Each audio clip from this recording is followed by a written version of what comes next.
Hello friends, నేను సిడం కృష్ణకాంత్ ఆశిస్తున్నా మీరందరూ బాగున్నారని. మళ్ళీ ఒక కొత్త రిలేషన్షిప్ జర్నీ కోసం మీతో తిరిగి వచ్చాను. మనిషి ప్రేమ సంబంధాలు ఎప్పుడూ సులభం కాదు, కాబట్టి చాలాసార్లు మిస్అండర్స్టాండింగ్స్ వస్తాయి. నేడు మనం తెలుసుకోబోయేది men are from Mars, women are from Venus. మనం ఈ వీడియోలో పుస్తకంలోని 11 చాప్టర్స్ నుండి ముఖ్యమైన లెసన్స్ నేర్చుకుంటాం. పురుషులు మార్స్ నుండి, మహిళలు వీనస్ నుండి వచ్చారంటే ఏంటో, వారి ఆలోచనలు, ప్రేమ చూపే పద్ధతులు, భావప్రకటనలో తేడాలేవో తెలుసుకొని వాటిని ఎలా అర్థం చేసుకోవాలో కూడా నేర్చుకుంటాం. Heart, stay tune till the end of the video. Don't skip, otherwise you will miss important information. Fire. మరి రండి, ఈ 11 చాప్టర్ సీక్రెట్స్తో మనం రిలేషన్షిప్ను మరింత బలపరచుదాం. స్టార్. చివరికి మీరు రిలేషన్షిప్లో స్ట్రాంగర్ బాండ్ క్రియేట్ చేసుకోవచ్చు. Chapter 1. Men are from Mars, women are from Venus.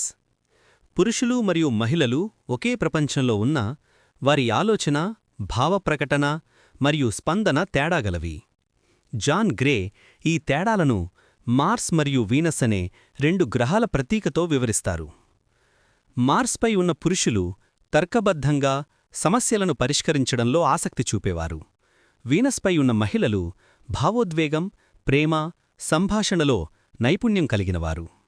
భూమిపైకి వచ్చాక వారు ఒకరినొకరు ప్రేమించినా తమ స్వభావ తేడాలను మర్చిపోయారు. ఈ మర్చిపోవడమే అపార్థాలకు మూలం. ఉదాహరణ: ఒక భార్య బాధతో నేడు నా రోజు చాలా చెడ్డగా గడిచింది అంటుంది. భర్త వెంటనే చెబుతాడు, తర్వాతిసారి జాగ్రత్తగా ఉండు. ఆమెకు కావలసింది పరిష్కారం కాదు, సాంత్వన. అవును, నిజంగా కష్టమైన రోజై ఉంటుంది అని చెప్పడం ఆమెకు కావలసిన అర్థం చూపుతుంది. రచయిత చెబుతారు, మనం ఒకరినొకరు మార్చడానికి కాకుండా అర్థం చేసుకోవడానికి ప్రయత్నించాలి. అప్పుడు ప్రేమకు స్థిరత్వం వస్తుంది. Chapter 2. Men go to their caves and women talk. పురుషులు ఒత్తిడిలో ఉన్నప్పుడు గుహలోకి వెళతారు. అంటే ఒంటరిలా ఉండి సమస్యను పరిష్కరించుకోవాలని అనుకుంటారు. మహిళలకైతే భిన్నం. వారు మాట్లాడటం ద్వారా ఉపశమనం పొందుతారు. ఈ తేడా తెలియకపోతే అపార్థాలు ఏర్పడతాయి. భార్య అనుకుంటుంది, అతను నాతో మాట్లాడటం మానేశాడు, అంటే నన్ను పట్టించుకోవడం లేదు. కాని భర్త అనుకుంటాడు, ఇప్పుడు మాట్లాడితే తప్పు జరుగుతుంది. ఉదాహరణ: ఒకరోజు భర్త ఆఫీసులో ఒత్తిడితో వస్తాడు. భార్య ఉత్సాహంగా మాట్లాడటానికి వస్తుంది, కాని అతను మౌనంగా ఉంటాడు. ఆమె బాధపడుతుంది. కాని అతను గుహలో ఉన్నప్పుడు సమయమిచ్చి, నువ్వు బావున్నావా అని మృదువుగా అడిగితే అతను స్వయంగా బయటకు వస్తాడు. రచయిత చెప్తారు, పురుషుడు గుహలోకి వెళ్ళినప్పుడు అతన్ని ఒత్తిడి చేయకూడదు. మహిళ మాట్లాడాలనుకున్నప్పుడు ఆమెను అడ్డుకోకూడదు. ఈ పరస్పర అవగాహనే ప్రేమను బలపరుస్తుంది. చాప్టర్ 3. పురుషుడు ప్రేమలో ఉన్నప్పటికీ కొన్నిసార్లు దూరమవుతాడు. ఇది రబ్బర్ బ్యాండ్ థియరీ. అతను దూరమై మళ్ళీ తిరిగి వస్తాడు. ఇది ప్రేమ లేకపోవడం కాదు, స్వతంత్రత కోసం తీసుకునే విరామం. మహిళలు అయితే తరంగాల్లా ఉంటారు. వారి భావోద్వేగాలు ఎప్పుడు పైకి, ఎప్పుడు క్రిందకి మారుతుంటాయి. ఉదాహరణ: ఒక పురుషుడు కొన్ని రోజులపాటు మౌనంగా ఉంటాడు. భార్య అనుకుంటుంది, అతనికి ప్రేమ తగ్గింది. కాని కొన్ని రోజుల్లో అతను తిరిగి ప్రేమతో వస్తాడు. అదే అతని రబ్బర్ బ్యాండ్ స్వభావం. అలాగే మహిళ కూడా కొన్నిసార్లు చాలా ప్రేమతో ఉంటుంది, మరికొన్నిసార్లు నిశ్శబ్దంగా బాధతో. ఆ సమయంలో ఆమెకు పరిష్కారం కాదు, మద్దతు కావాలి. జాన్ గ్రే చెబుతారు, ఈ స్వభావ తేడాలను అర్థం చేసుకోవడం ద్వారా భాగస్వాములు ఒకరినొకరు గౌరవించగలరు. పురుషుడు దూరమయ్యేటప్పుడు ఆమె భయపడకూడదు. మహిళ తరంగం క్రిందకి వచ్చినప్పుడు అతను సహనంతో ఉండాలి. ఇది ప్రేమలో స్థిరత్వం తెస్తుంది. Chapter 4. How to communicate without fighting.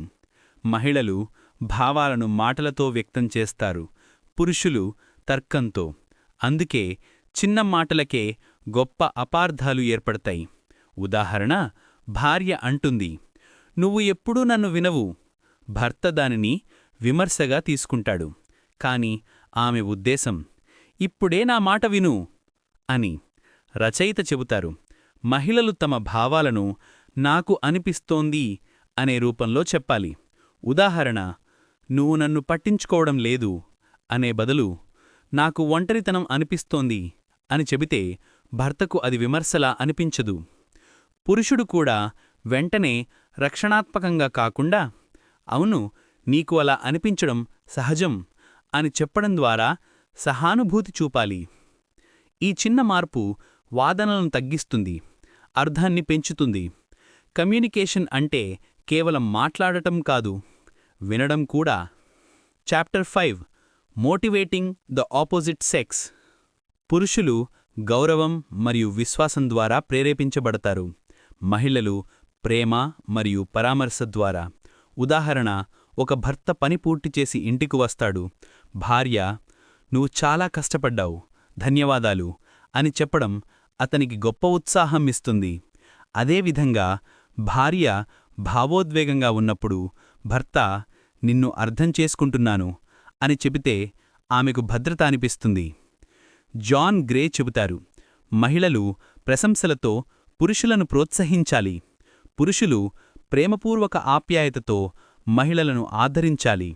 చిన్న ధన్యవాదాలు, నువ్వు నా జీవితంలో ఉన్నందుకు సంతోషం వంటి మాటలు సంబంధాన్ని గట్టిగా కట్టిపడేస్తాయి. ప్రోత్సాహం లేకుండా ప్రేమ పొడిచేయిపోతుంది. ప్రశంసలు ప్రేమకు ఆక్సిజన్ లాంటివి. Chapter 6 how men and women express love differently. John Gray చెబుతారు, పురుషుడు ప్రేమను చేయడం ద్వారా చూపుతాడు, మహిళ ప్రేమను మాటలతో వ్యక్తం చేస్తుంది. పురుషుడు ఇంటి పనులు చేయడం, వస్తువులు బాగుచేయడం, సమస్యలు పరిష్కరించడం ద్వారా తన ప్రేమను చూపుతాడు. అతను అనుకుంటాడు, నేను చేస్తున్న పనులే నా ప్రేమకు ఉదాహరణ. అదే మహిళ అయితే మృదువైన మాటలు, కౌగిలింతులు, చిన్న గిఫ్ట్లు లేదా నువ్వు నాకు చాలా ముఖ్యం వంటి మాటలతో ప్రేమను వ్యక్తం చేస్తుంది. ఉదాహరణ, ఒక భర్త ఇంటి గడప దగ్గర లైట్ బాగుచేస్తాడు. భార్యకు అనిపిస్తుంది, అతను నాతో మాట్లాడటం లేదు. కానీ భర్తకు అది ప్రేమ చూపడం.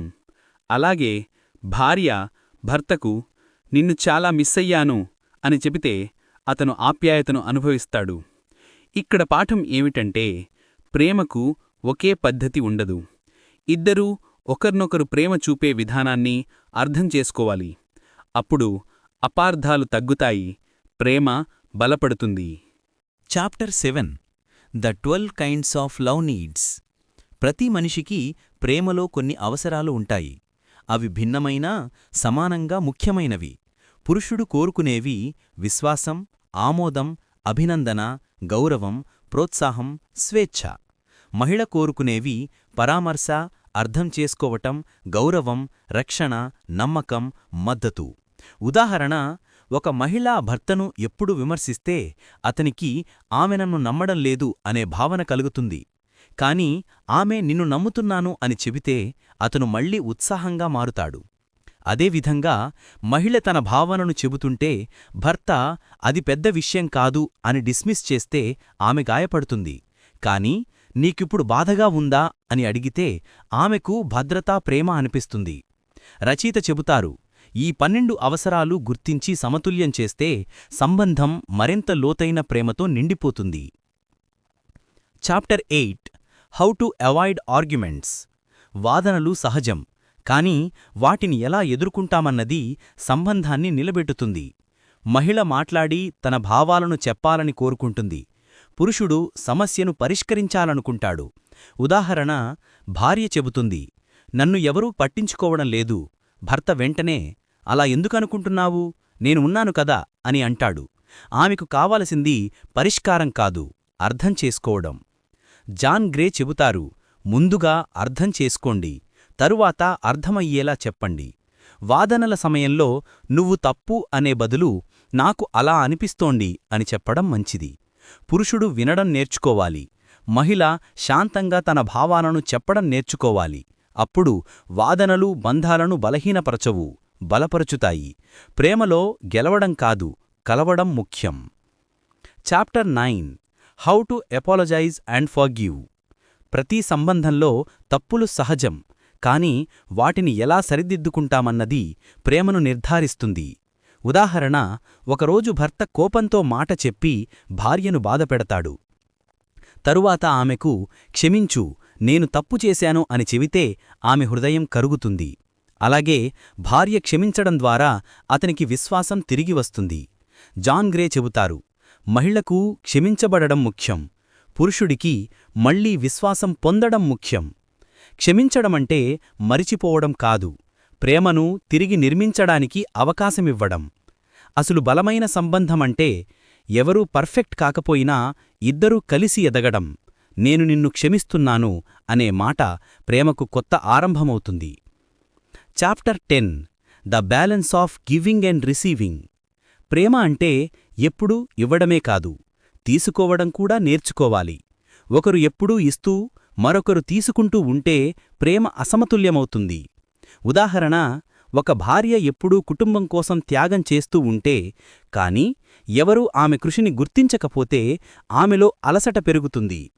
అదేవిధంగా భర్త ఎప్పుడూ సంపాదిస్తూ కాని ఎవరూ నువ్వు ఎంతో కష్టపడుతున్నావు అని చెప్పకపోతే అతనికి ప్రేమ లేని భావన కలుగుతుంది. రచయిత చెబుతారు, ప్రేమ అంటే 2 దిశల్లో ప్రవహించే నది. ఎవరో ఒకరు ఎక్కువగా ఇస్తే మరొకరు స్వీకరించడం నేర్చుకోవాలి. అలాగే ఎక్కువగా తీసుకుంటే తిరిగి ఇవ్వడం నేర్చుకోవాలి. ఇదే ప్రేమలో సమతుల్యం. దానినే నిజమైన పరస్పర గౌరవం అంటారు. Chapter 11 how to keep love alive. ప్రేమను కొనసాగించడానికి పెద్ద మార్పులు అవసరం లేదు, చిన్న చర్యలు చాలు. 1 ఒకరిని ఒకరు బింధించవద్దు. 2 ప్రతిరోజూ కృతజ్ఞత చెప్పండి. 3 కొంత సమయం కలిసి గడపండి. 4 వ్యక్తిగత స్థలాన్ని గౌరవించండి. 5 ప్రేమను దినసరి అలవాటుగా మార్చండి.